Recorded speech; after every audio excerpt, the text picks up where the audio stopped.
Just tell them you fell down the stairs. My mother's voice was barely a whisper, her perfectly manicured nails digging into my arm as I lay in the hospital bed. Remember, Marcus is about to start medical school. We can't let this incident ruin his future. I was 24, and this wasn't the first time my mother had asked me to lie about my injuries, but it was definitely the worst. The throbbing pain in my back was unlike anything I'd experienced before, even during Marcus's previous episodes. My name is Emma Sullivan, and I'd spent my entire life walking on eggshells around my older brother. Marcus was my parents' golden child. Brilliant, charming, and destined to become a doctor. He was also violent, with a temper that could explode at any moment. This time, it had exploded because I'd refused to give him my savings. He needed money for medical school applications, he said. When I said no, he'd thrown me against our parents' granite kitchen counter with such force that I'd felt something crack in my spine. Mrs. Sullivan. A nurse appeared in the doorway. The doctor would like to discuss your daughter's x-rays. My mother straightened up, smoothing her designer blouse. Of course. Emma knows what to say, don't you, sweetheart? I nodded weakly, watching her follow the nurse out. From the corner of the room, Marcus finally spoke. You better keep your mouth shut, little sister, he said, his voice carrying that familiar threatening edge. Nobody will believe you anyway. I'm the one going to medical school, remember? They'll trust my version of events. The worst part was he was probably right. Marcus had always been convincing. When we were kids, he convinced our parents that I'd broken my own arm trying to climb a tree. Not that he pushed me out of it. When I was 16, they believed him when he said my sprained wrist was from falling off my bike, not from him twisting it until I gave him my birthday money. Dr. Evans entered the room, flipping through my charts. The x-rays show severe trauma to your lower vertebrae, she said, looking at me with concern. This type of injury is unusual for a simple fall downstairs. I could feel Marcus's eyes boring into me from across the room. I'm very clumsy, I mumbled, the practiced lie tasting bitter in my mouth. Dr. Evans frowned, but before she could respond, my mother swept back in. When can we take her home? She asked, her social smile firmly in place. Emma has always been accident-prone, haven't you, dear? Actually, Dr. Evans said, given the severity of the injury, I'm recommending immediate admission and a consultation with our spine specialist. We'll also need to start physical therapy as soon as possible. My mother's smile faltered slightly. Surely that's not necessary. We have a private doctor who can. This isn't negotiable, Mrs. Sullivan, Dr. Evans cut in firmly. Your daughter has suffered significant trauma. She needs professional care. That evening, after my family finally left, a young woman entered my room. She introduced herself as Kate Morrison, the physical therapist assigned to my case. Let's take a look at what we're dealing with, she said, her voice warm but professional. As she helped me sit up, her hands gentle but sure, I couldn't help but wince. Pain scale of 1 to 10, she asked. 8, I admitted. She nodded, making notes. I'm going to need to see your previous medical records. Dr. Evans mentioned some concerning patterns in your x-rays, old injuries that never properly healed. My heart started racing. I'm just clumsy. Kate stopped writing and looked at me directly. Her green eyes were kind but intense. Emma, I've worked with many patients over the years. I know the difference between accident injuries and other kinds. Something in her voice made me want to tell her everything. But Marcus's threat echoed in my head, along with years of my mother's conditioning about keeping family matters private. I can't, I whispered, tears burning in my eyes. You can't, she repeated softly, or you're afraid to. Before I could answer, my phone buzzed with a text from my mother. Remember, not a word about Marcus. We're telling everyone you fell. Don't disappoint the family. Kate saw the message before I could hide my phone. Her expression shifted from concern to determination. Emma, she said, pulling up a chair beside my bed. I want to show you something. She took out her tablet and pulled up a series of x-rays. These are your scans from today, but look at these shadows here and here. She pointed to several spots on my spine. These show old fractures, Emma, multiple injuries that healed without proper medical attention. I stayed silent, my heart pounding. I can help you, Kate continued, her voice gentle but firm. But only if you're willing to tell me the truth. Whatever you're afraid of, whatever threats you're under, I promise you, there are people who will believe you, Who will help you? For the first time in my life, someone was offering me a way out. But could I trust her? Could I risk everything by speaking up? As if reading my thoughts, Kate added, "You don't have to decide right now. But know this, as your physical therapist, I'm mandated to report suspected abuse. These injuries tell a story, Emma. The question is, are you ready to tell yours?" I looked at her, then back at my phone where my mother's threat still glowed on the screen. 24 years of silence weighed against the possibility of finally being free. I started, my voice barely a whisper. "I think I'm ready to talk." Kate kept her word. The next morning, she returned with Dr. Evans and a social worker named Diana. As I began sharing my story, years of carefully hidden trauma spilled out like a broken dam. I told them about growing up with Marcus's unpredictable rage, how my parents had always protected him, convinced his brilliant future was worth any price, even if that price was my safety. I described the countless accidents that weren't accidents at all. The broken fingers when I was 12. He caught me using his computer. The cracked ribs at 16. I'd embarrassed him in front of his friends. And now my damaged spine. "Your brother's applying to medical school?" Diana asked, taking detailed notes. "And your parents are covering this up to protect his future?" I nodded, twisting the hospital blanket between my fingers. "They've already paid his application fees. Mom says he's destined to be a brilliant doctor." "A doctor who breaks his sister's bones," Kate said quietly, her voice tight with controlled anger. "Emma, you realize we can't let this continue." Just then, my phone buzzed. Another text from my mother. "Marcus is coming to visit this afternoon. Remember our discussion." Kate saw the color drain from my face. "He's not coming anywhere near you," she said firmly. "Not anymore." Within hours, hospital security had been notified. A restraining order was being processed, and my room was moved to a secure wing with restricted access. For the first time in my life, people were actually protecting me instead of my abuser. But my mother wasn't giving up so easily. She showed up that afternoon, her face a mask of barely controlled fury. "What do you think you're doing?" she hissed after somehow talking her way into my room. "Do you want to destroy this family?" Marcus called me, crying. "They won't even let him in to see his own sister." "Mrs. Sullivan," Kate's voice cut through the air as she entered the room, "you're not supposed to be here."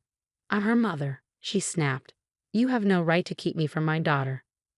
"Actually, we have every right," Kate replied calmly. "Emma has reported a history of domestic abuse, and as her healthcare provider, I'm obligated to ensure her safety." My mother's face went pale. "Abuse? Don't be ridiculous. Emma's just attention-seeking. She's always been jealous of Marcus's success." "We have x-rays spanning years," Kate continued, unmoved. "Documentation of multiple injuries consistent with physical assault. Emma's finally telling the truth, and there's no going back." "The truth?" My mother laughed bitterly. "The truth is that she's trying to ruin her brother's life. Marcus has a future. He's going to help people." "Help people?" I found my voice, surprising myself with its strength. "Like he helped me? By breaking my bones? By making me live in constant fear?" "Emma," my mother warned, but I wasn't finished. "No, Mom, I'm done protecting him. Kate's right, there's no going back. I won't let you silence me anymore." Security arrived moments later, escorting my protesting mother out. As her voice faded down the hallway, I began to shake, the full weight of what I'd done hitting me. Kate sat beside my bed, her presence steady and reassuring. "You did the right thing, Emma. It won't be easy, but you're not alone anymore." She was right about it not being easy. Over the next few days, my father called repeatedly, alternating between threats and pleas. Marcus sent messages through various numbers, each one more menacing than the last. But Kate and the hospital staff remained vigilant, screening my calls and visitors. My physical therapy sessions became a sanctuary. Kate worked with me daily, helping me regain strength not just in my body, but in my spirit. She listened without judgment as I processed years of trauma, offering support and practical advice. "Your spine is healing," she told me during one session, "but we need to work on your emotional healing too. Have you considered pressing charges?"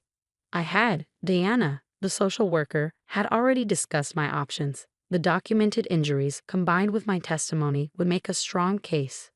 But the thought of facing Marcus in court terrified me. "He'll find a way to charm everyone," I said, wincing as Kate helped me through a stretch. He always does. Not this time, she replied firmly. You have evidence, Emma. You have witnesses. Most importantly, you have your voice, and we're all listening.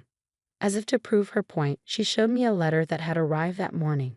The medical school where Marcus had applied was rescinding his acceptance pending investigation.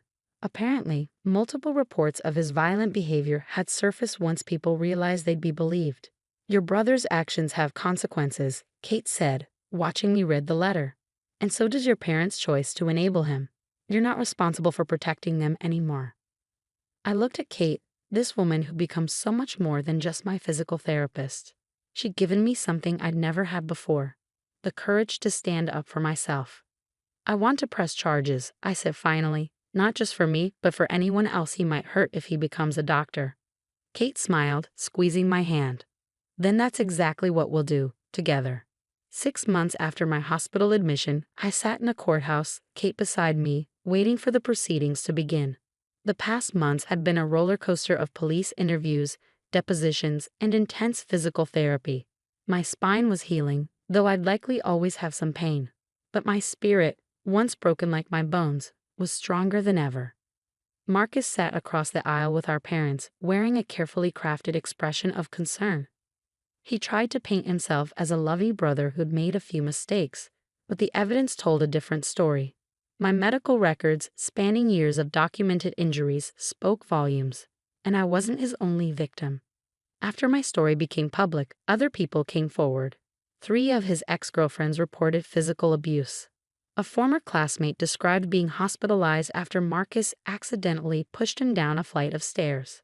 Each incident had been carefully buried, just like mine, by our parents' influence and money. All rise, the bailiff called. As the judge entered, Kate squeezed my hand. She'd been my rock through everything, attending every hearing, every therapy session, both physical and psychological. The prosecution presented a devastating case. X-rays flashed across screens, each one showing another injury I'd suffered. Medical experts testified about the pattern of abuse. My voice shook but held steady as I described the latest attack that had damaged my spine. Then came the surprise testimony that changed everything. Our childhood nanny, Mrs. Porter, who left suddenly when I was 13, took the stand.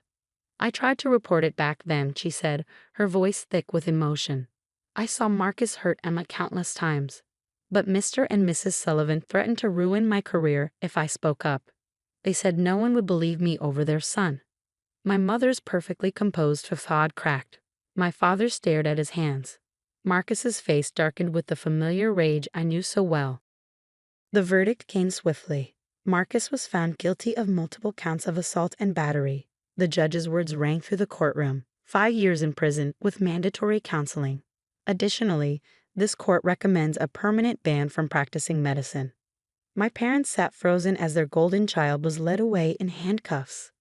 Their carefully constructed world of denial had finally crumbled. But the story didn't end there. Kate had helped me see that healing meant more than just physical recovery. With her encouragement, I'd started volunteering at a domestic violence support group, sharing my story with others trapped in cycles of family abuse. You're an inspiration, Kate told me after one particularly emotional session. Do you know that? I smiled, remembering how far I'd come from that terrified girl in the hospital bed. I had a good teacher. You did all the hard work, she insisted. I just showed you the door. You walked through it yourself.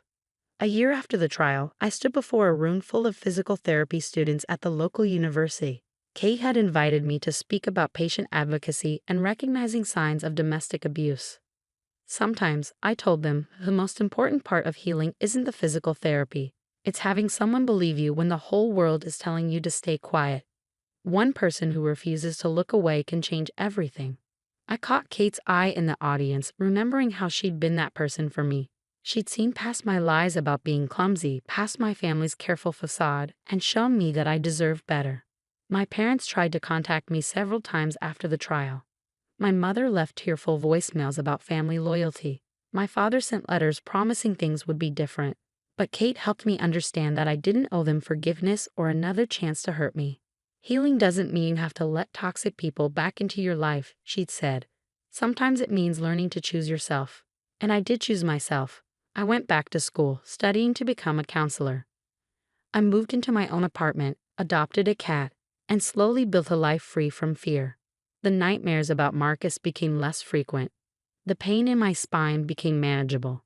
Today, 3 years after that fateful hospital admission, I work with domestic violence survivors, helping them find their voices just as I found mine. Kate and I remain close friends, occasionally working together when her patients need emotional support alongside their physical therapy. Marcus still writes sometimes, claiming he's changed in prison. My parents still try to guilt me into reconciliation, but I don't respond. Instead, I focus on the family I've chosen, friends like Kate who support and protect me, and the community of survivors I work with who understand my journey. Last week, I received a card from Mrs. Porter, our former nanny. Inside was a photo of me at 12, sitting on our old porch swing. On the back she'd written, "I'm sorry I couldn't protect you then, but I'm so proud of how you've learned to protect yourself." I pinned the photo to my office wall, next to my counseling certification and the thank you notes from clients. It reminds me daily that while we can't change our past, we can always change our future. Sometimes all it takes is one person willing to speak up, to fight back, to say enough. And sometimes that person has to be yourself.